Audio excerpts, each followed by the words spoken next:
Bonjour, eh bien aujourd'hui on part en Bourgogne et on va lutter contre deux idées reçues complètement, non pas toujours totalement stupides, mais en l'occurrence on va les combattre aujourd'hui. La première idée reçue, c'est que la Bourgogne c'est hyper compliqué, qu'on n'y comprend rien, que il faut être un super spécialiste pour connaître. Ben non, la Bourgogne au contraire, c'est extrêmement simple. Regardez, je vais vous montrer dans ce livre qui est un livre qu'il faut avoir quand on aime la Bourgogne. Hein, c'est l'Atlas des climats et des lieux-dits des grands vignobles de Bourgogne de Sylvain Pittiot, qui est le grand cartographe avec son maître Poupon qui nous a quittés, hélas, et Marie-Hélène Landrieux-Lucini qui a fait les textes.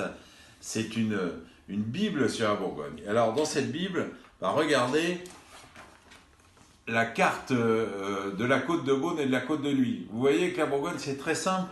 C'est une côte.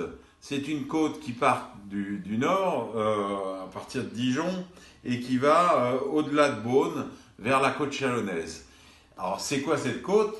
Eh bien, d'un côté, il y a les contreforts du Massif central, donc on monte tout de suite, et de l'autre côté, il y a la plaine, la plaine de la Saône, où on ne peut pas planter de vigne. Donc d'un côté, on est en altitude, il fait trop froid, et de l'autre côté, on a les pieds dans l'eau, on ne peut pas planter de vigne, ça n'a aucun intérêt. Voilà, donc comprendre cette côte, c'est très simple. Si après on va, par exemple, dans le vin qui nous intéresse, Nuits Saint-Georges, la côte de Nuits, on comprend ce que sont les, les, les crus, les premiers crus et les crus communaux. Vous voyez, ça c'est la carte de Nuits Saint-Georges. Le village est là. Là c'est la montagne. Là c'est la plaine. Eh bien, les crus qui sont le plus proches de la plaine, évidemment le drainage est moins bon, moins satisfaisant. Donc c'est des crus communaux. Hein. Les crus qui sont le plus proches de la montagne, ils sont en altitude. Donc il y fait plus froid. La maturité vient de manière moins intéressante, donc ça reste des crus communaux. Et au milieu, là où on a le meilleur drainage naturel, la meilleure pente, la meilleure exposition et la meilleure maturité, eh bien c'est des premiers crus. Et dans d'autres villages, on a les grands crus qui sont toujours au milieu de cette côte. C'est très simple.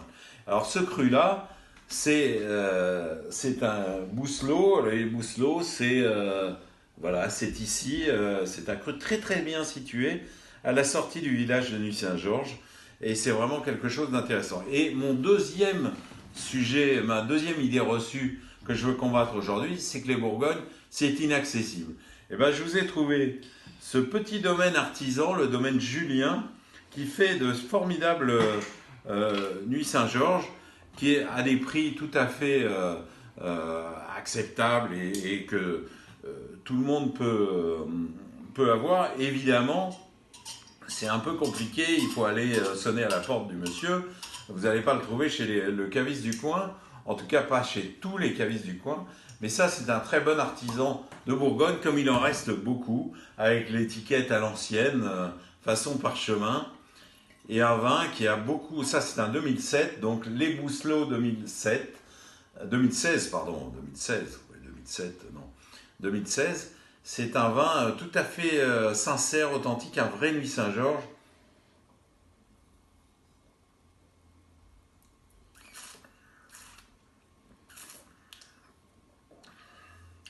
Avec toujours cette structure, Nuits Saint-Georges, c'est un vrai cru, un cru qui peut paraître un peu austère de temps en temps, qui n'a pas la suavité ou le grand velouté des crus de Vaudromanée, pas très loin, mais qui a une dimension structurelle forte.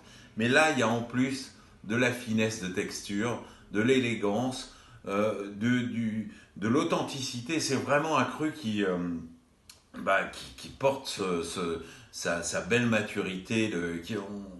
C'est un vrai Bousselot et c'est un vrai premier cru de Nuits Saint-Georges. Voilà.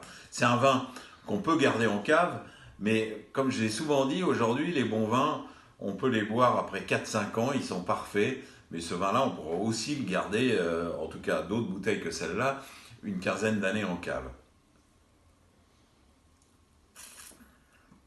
Et le pinot noir, ça reste quand même le cépage le plus floral. Il y a de la pivoine, là, c'est délicieux.